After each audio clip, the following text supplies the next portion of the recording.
Hey guys, welcome back to Uncle Khan's Geek Cave. This week I'll be reviewing none other than this guy right over here. The Walgreens exclusive Marvel Legends Infinite Series Ant-Man. This guy has been one of the hottest figures in the last few weeks. I've seen everyone looking for this guy. He's an exclusive. You can only find him at Walgreens, as I mentioned before. Let's do a little description of the box right here. It has the Marvel Legends typical box with the clear window in front displaying the figure. The name of the figure right over here. You got a bunch of ants on this side, and then you got another bunch of ants on this side. A picture of the action figure in the back. It has a little info here. Well, with his amazing technology, Eric O'Grady shrinks to become the half-inch superhero Ant-Man. Yay, Eric O'Grady. We'll talk about that in a few seconds. So, here he is, and let me pop this box open and see what we got. And here he is out of the box. This is a very simple figure. It's a very nice. It's an elegant little figure. It's not, it's not something special. It's not amazing. It's nothing to write home about. It's a nice looking figure, okay?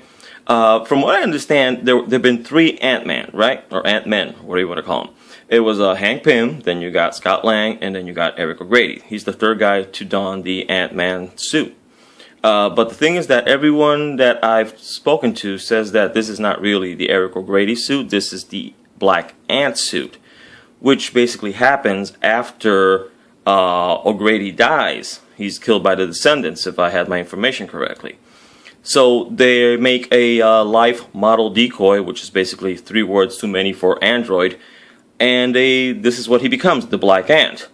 And this is the costume that this character is wearing right now. It isn't really Eric O'Grady's suit, it's the Black Ant. If I'm mistaken, I apologize. Please correct me in the comments. But that's what I've, from the people who know a lot more about comics than I do, that's what I've received.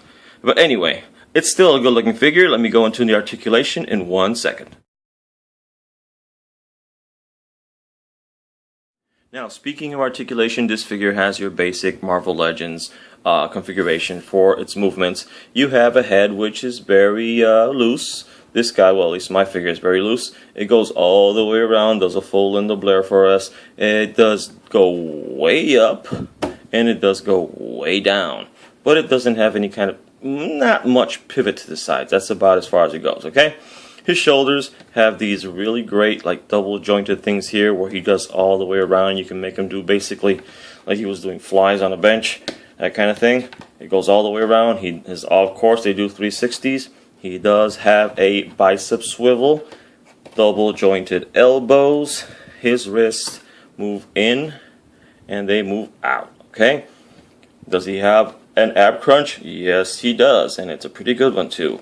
Waist swivel? Yes, he does have a waist swivel. This belt is not sculpted onto the figure, so you can actually adjust it to whatever height makes you feel better, okay? The legs, that's as far as they go without forcing them too much.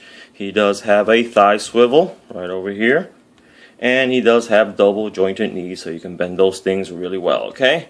The ankles will go up and they will go down, and yes, he does have ankle pivot. So posing this guy will be fun, okay? Let's move on to some comparisons. And here he is, measurement time. Ant-Man stands a little over 6 inches. Not quite 6.5, but just a tad over 6. And here he is standing next to the cinematic version of Ant-Man. Okay, do I like this figure? Well, I'm going to have to say I'm on the fence with this guy. This would be my first attempt at scoring. If I had to give this guy, out of 6 fire ants, I would give him 3. 3 fire ants, just 3 for this guy. Why? Because it's a very basic figure, okay? I do like the black body. It makes him look very sleek, very tactical. The red paint on him is the part that makes me go a bit, because it's just painted on and it's a little sloppy in areas like right here where you see it's rubbing off on the elbow joint.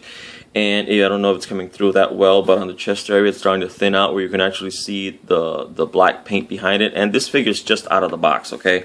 I've been handling this thing for basically 15 minutes. When you come down to it, it basically is personal preference. Which Ant-Man is your favorite? Is it Hank Pym? Is it Scott Lang? Is it Eric O'Grady? Or is it the life model decoy, the Black Ant? It depends on which one you like most. the one you like most will complement your collection the best, I guess. So yeah, out of 6 ants, I give this guy 3. So guys, I hope you enjoyed my review. Hope you stick around for the next one. Please remember to subscribe and give me a like. I will see you next week. Live long and prosper.